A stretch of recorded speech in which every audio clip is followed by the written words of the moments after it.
உடைய மனிதனே ஆறறிவு படைத்தவன்.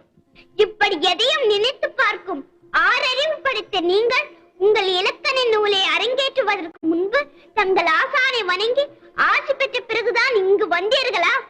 ஆஹா, வசமாக சிக்கிக் கொண்டீர்கள். அகத்தியரே, இதற்கு என்ன பதில் சொல்ல போகிறீர்கள்? கேட்பதும் என்னுள்ளிருந்து பதிலை சொல்ல வைப்பதும் முருகனே. அந்த வித்தையெல்லாம் இனி பலிக்காது. உங்களுக்கு குருவாக விளங்கும் முருகப்பெருமானிடம் முதலில் ஆசி பெறாமல் இங்கு வந்தது குற்றமா இல்லையா? இதற்கு பதிலை சொல்லுங்கள். சற்று பொறுங்கள், சொல்கிறேன். இறைவா, இப்போது தாங்கள் இருக்கும் இடம் புலவர்கள் சபையிலே. அந்த புலவர்கள் இருக்கும் இடம் முத்தமிழ் சங்கத்திலே. அந்த முத்தமிழ் இருக்கும் இடம் முருகப்பெருமானின் திருவாக்கிலே. முருகா, தாங்கள் இருக்கும் இடம் இனிய தமிழிலே.